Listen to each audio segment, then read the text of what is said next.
Let's get through it, man.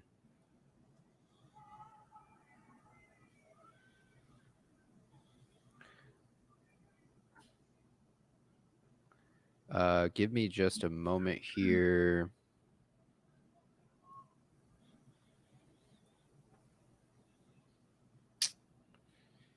I'm trying to see how to change pages. Yeah, so like on Restream, it's a little weird. Okay, here we go. I got it for change pages now. All right, here we go. All right, let's get into some DD. And I love his blue boxes, man. It stops Yeah. the lazy way, the TLDR, so to speak. All right. The suspense is killing us. Blank check acquisition PP. Right on. All right, let's get into the DD, man. So this is from our good friend Region Formal, man. Wow, this whole time I've been calling him Regional Formal. It's Region Formal. Got it. So obviously this is a guy who writes a lot of great fucking DD. This is 311 million shares times 3 equals the end. All right, let's go ahead and get into it. So as we see here, Region goes on to say, in early February, BBBY sold a group of equity derivatives of its stock in exchange for cash to continue its operations. The book runner for the sale was B. Riley Securities. All right, here we have it. Convertible deal that they had here. We're offering the following securities. As we can see, 23,685,000 shares of our convertible Series A preferred stock. Par value 0.01 per share and stated value of 10,000 per share. It subsequently transpired that the buyer was Hudson Bay Capital. And don't forget, they hid that for a month and a week before they announced that Hudson Bay Capital, because they were under an NDA, right? So there was almost 5 weeks where we didn't know. We assumed the media was right because they kept on referring to HBC, which tells me there was a leak of some sort. Right. But ultimately, it took a while, and then we found it as HBC. But what we forgot was that it was BRS was really running it for somebody else. Yeah. Real quick, let me shout this out. We got Mrs. ABC with the 5 gifted PPShow memberships, man. Appreciate the love. If you're now a PP member, be sure to thank her, man. And be sure to use those sick ass fucking PP emojis. We also had Type O Neg with another 5 memberships for the PP Show, man. Appreciate the fucking love. Wow, thank you both, man. And if anybody received a membership, be sure to give thanks where it's due. And be sure to use those fucking emojis, man. Also, Sorry, BB, I was just going to say, in order to receive your membership, you must have accept memberships turned on in your YouTube channel. Yeah, that's very important. Some people were asking how you get them. That's pretty much how you get them. Yeah, so let's go ahead and get in this DD here. At the time, also, if anyone in the chat, if you guys see someone gift a membership, be sure to let me know, because in Restream, I don't always see it. I do have to go back and forth between YouTube. I can see normal tips. I just cannot see the membership sometimes. So just be sure to let me know if I never ignore them. So if I miss them, just let me know. All right. At the time, there was much speculation that HBC converted these derivatives into stock and then sold these on. Hence, they became the scapegoat for causing the dilutive effect on the stock and the share price. However, I made a post with a contrarian idea that HBC may have sold these shares to a group of 23 plus buyers. Holy shit. Perhaps acting in a group of some form. 23. I couldn't even imagine what 23 they are. I hope he goes more into that. My calculations were that HBC had sold on 311 million shares. Hey, babe, just order us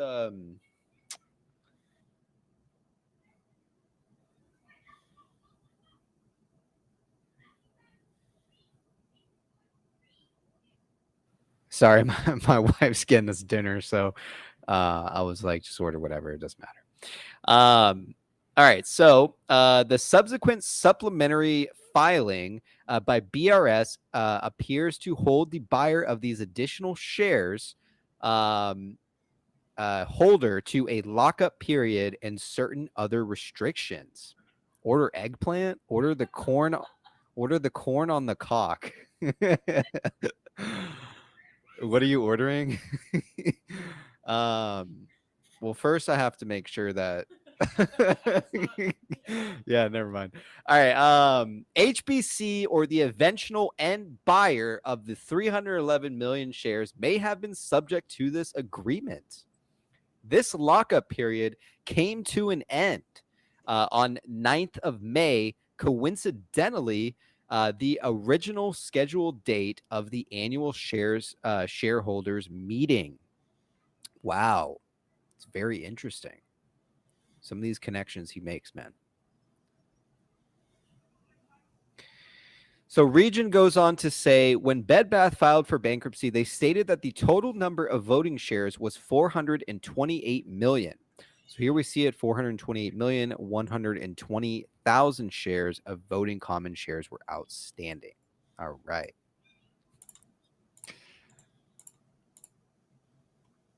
This implies the 311 million additional shares sold through BRS to HBC and from there possibly to an unknown fourth party or parties were the only new shares issued by the company before the BK filing.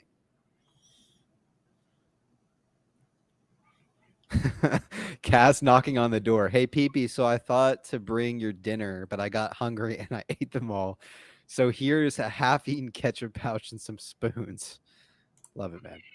All right, let's go ahead and move on to the next page here. However, both at that same time of the BK filing and in all subsequent filings, they have stated the total shares outstanding figure is 739 million.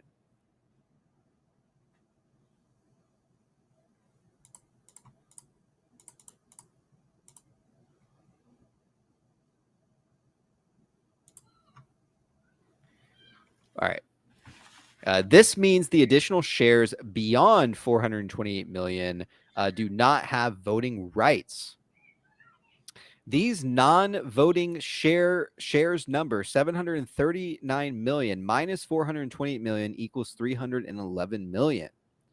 Oh, we're getting some Bear Pete's in here, man. I wonder what Pete thinks. Pete really likes Region Formal, so I'm curious what his opinion is on this. But he said it before. He doesn't agree with Edwin and Region and shit. And I think life at times, not everything, but some of the stuff. Peeps, what's the total of the 311 million? Is exactly 311,000 all the way through, or is there? Well, let's see. Do you have a calculator on you right now? That's what I'm doing because all right. So here's 739 million. Yeah. 56,836. Yeah. Okay. And then the other number, the exact one was. The other one was 428,120,000. Okay, I'm just trying to see about the 311 because when I take 311 million and I divide it by the 428, I get about 73%. So I'm wondering if I had the actual number for 311, it would be a little bit more. So I'm wondering if we'd end up at 74.1%. I just have a weird feeling. Oh, that's interesting. That'd be worth checking out for sure. Yeah. Anyways, carry on, brother. Yeah. So anyways, we went over that. There's 311 million if you do it that way from non-voting, with the outstanding. And then notice that Bed Bath has consistently said the shares outstanding number is subject to change, and they have not yet provided a post BK update for this. To recap, Bed Bath issued 311 million shares when converted from derivatives which were bought by HBC. But it may be the case that HBC or an unknown party they were representing could not do much with those until at least May.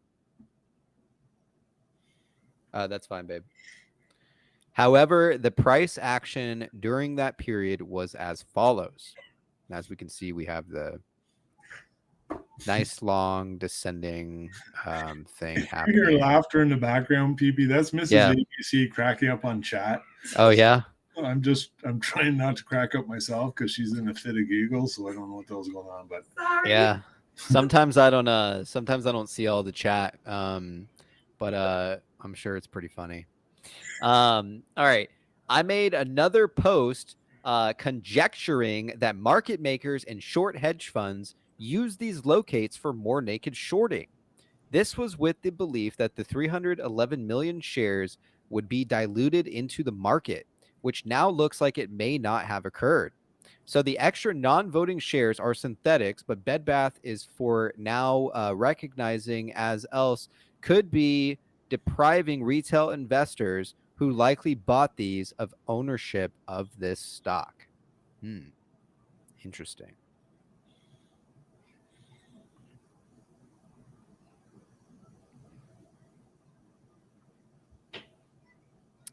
Next, I want to turn to the most recent S1 filing made on the 11th of April, about 2 weeks before bankruptcy. Kaz is on your way with your half-eaten sub. This had a prospectus enabling Bed Bath to sell another 111 million shares through the BRS Group company B. Riley Principal Cap 2. I speculated that this could have provided MMs, which is market makers, and short hedge funds more locates in that last period before the BK filing to naked short the stock even more. well, for sure. Think about it. If you hide 311 million, but you give the impression that they could be diluted, but they're actually hidden and locked up by a secret buyer, well, then you still need to have some shares out there for shorts to borrow, right? So that's probably why the second prospectus was put out there. Right. RP here says, how to tell Region Formal, bless you, how to tell Region Formal wasn't part of the OG GME DD because he would know this isn't how the naked shares work. They aren't counted by the company in TSO. Yeah. I don't know, like they changed a lot of shit since GME, OG GME, but I mean, RP makes a slight point there. Shortly after the Chapter 11 filing on the 28th of April, Bed Bath issued a statement to the SEC that they were pulling the S1, which includes the sale of those 111 million additional shares. Here we have it. Overnight delivery. That means any naked shorts sold, which were to use these shares as their locates, now are purely synthetic. Interesting. Slobo with the $2.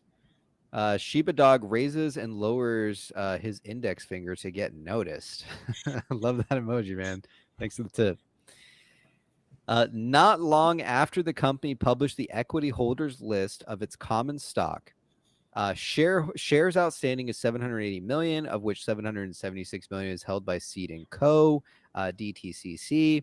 This is correct. This is greatly in excess of the 428 million Bed Bath said is their voting stock. How could that be?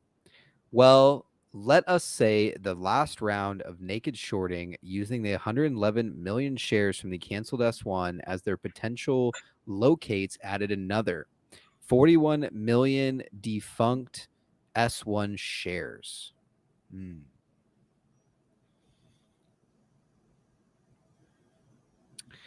Life Relationship says 739 million TSO includes common shares reserved for convertible prefs CSWs.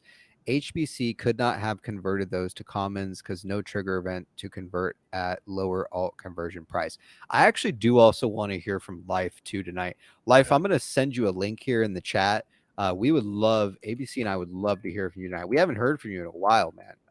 We were actually going to read some of your DD tonight too. So yeah, add on too that Carl Icahn if he owns the 311 million, like Regent's suggesting, he also owns 311 million of IEP. So consider that a coincidence or not. but he can also own the 311 shares of BB. I'm telling you, that brings us down to a tradable float of 117 million. Mm-hmm.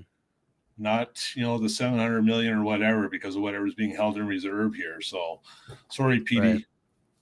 Right. No, you're good, man. You said PD, not sorry, PP. Pete. Yeah. SF with the 50 sec. Appreciate the love. Appreciate the tip, SF. All right. Let me go ahead and finish up some of this DD. Theoretically, all these shares, real and synthetic, could add up to the following: 117 million pre-February shares, including 4 million indirect or directly registered, plus 311 million sold to HBC or a mystery holder they're representing, 311 million naked shorted using the above as their potential locates, plus 41 million naked shorted using the defunct S1 as their potential locates, equals 780 million. All right. I'm liking it. I'm liking where it's going. But even as recently this week, Bed Bath is saying their shares outstanding is no more than 739 million. And they have consistently said that that figure is subject to change at any time. DRS funked. Yes. So what if they declare that all non-voting shares are synthetics? Then short interest essentially becomes 780 million divided by 428 million equals 82% official, excluding an unknown number of naked shorts. Did you do the math, ABC, on the exact number?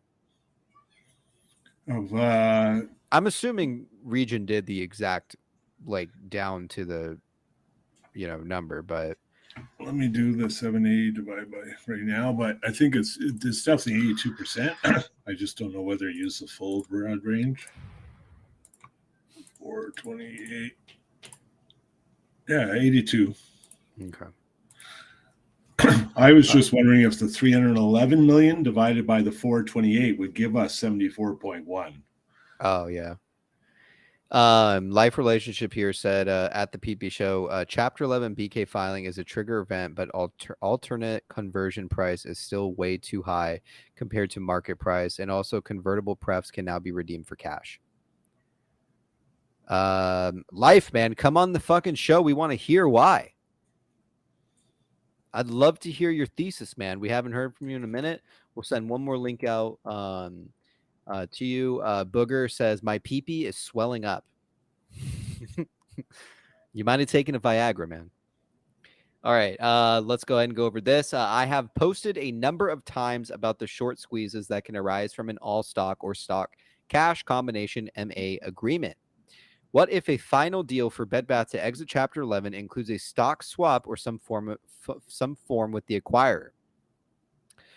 And if you notice, ABC, they've been writing a lot about how Carl, like, there was an article today where it's like, oh, you shouldn't short Bed Bath and Beyond, and it's changing. The narrative is totally changing. Yeah. You remember the narrative? What, 5 months ago was it's going bankrupt. Yeah, and then once it didn't go bankrupt, then it was, oh, you guys are getting diluted by a death spiral. Yeah. And that's what Regional is pointing out here, is that those shares may have actually been held by somebody else. And now we're down to the narrative is it Carl? Is it RC? Don't short Bed Bath & Beyond now because it's too risky. And the story's completely changed. Right, exactly. Bobby says, who needs a Viagra at these prices? You're not wrong, man,